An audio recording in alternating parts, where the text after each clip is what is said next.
And gentlemen, while I'm feeding the horses, I'm going to put the recording on to catch this morning's radio show, and you can listen to the rest of Scotty Plowman from St. Joe Mo. St. Joe sounds yet with things here, so I'm kind of excited about him hearing that. So you're going to show that Vacaville boy a little bit of Missouri bluegrass, huh? Well, yeah, how about some Missouri Southern rock and roll? There you go. I like it. I like it a lot. We got our own flavor in Missouri, so. Well, cool, Scotty. Let's keep promoting this thing throughout the week. Again, if you're anywhere near, well, heck, if you're anywhere within driving distance, flying distance, hit Joe Stock. It's coming up this weekend. Well, Friday, Saturday, and Sunday at the park there, Felix and 7th Street, and you won't be disappointed. And just to let y'all know, I got to figure out a way to get him back to Vacaville. Oh boy.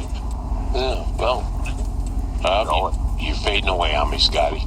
Or we can play our way to Vacaville, and then I can play my way back. You know, I don't have such a tight schedule that I can't do that. Oh, okay. Well, I can help him get down from here, I think. Well, I was kind of thinking maybe a real impromptu road tour would be outstanding. Yeah, well, there you go. Is he driving or was he taking a bus? He was taking a bus. Yeah, okay. But you know, if you guys want to have some music between now and the next week or so, just give me a call and we'll just load up the van and we'll just both go. Just head on out, huh? Cool. All right. Cool, man. All right, Scotty, you be safe. Again, we'll be talking about this all week. Big event coming up in St. Joe Mo. Joe Stock. It's Friday, Saturday, and Sunday. That's the 6th, 7th, and 8th, I believe, coming up. Yep. 2nd, 3rd, and 4th. Or 2nd, 3rd, and 4th. I'm sorry. 6 p.m. is when you start. That's where I had the 6th. Right. They'll start 4 p.m. on the 2nd, and then play until 10 p.m. on the 4th. Wow. Great event. Great event, Scotty. Give us some contact information if you want to get the River Rat Mafia out in your neighborhood. How do we do that, Scotty?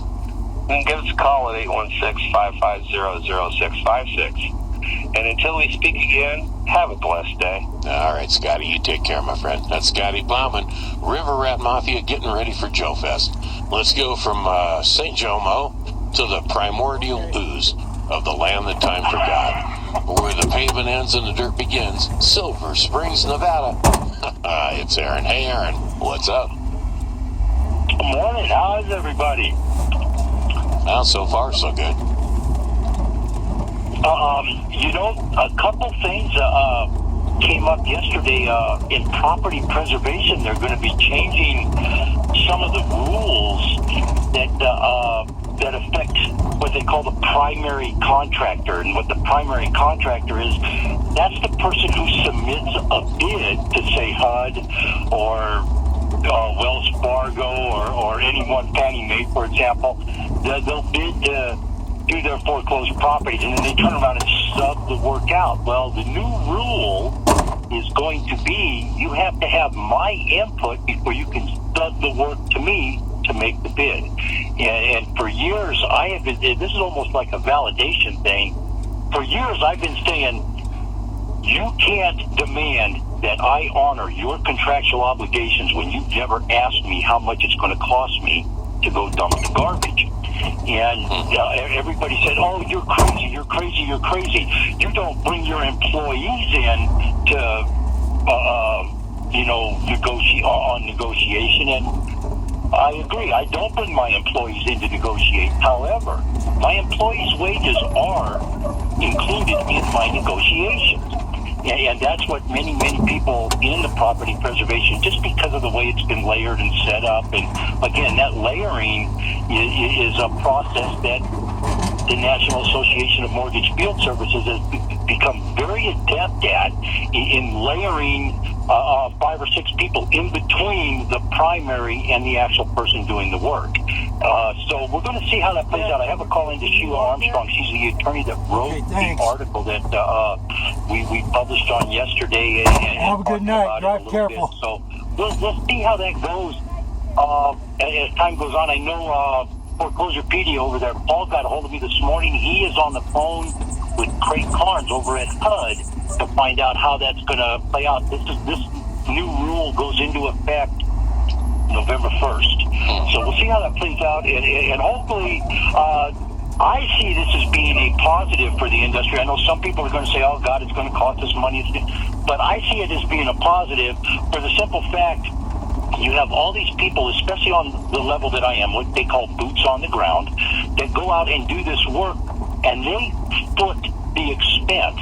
The order mills that are in the middle between the person issuing a check and the person doing the work, those people have no risk.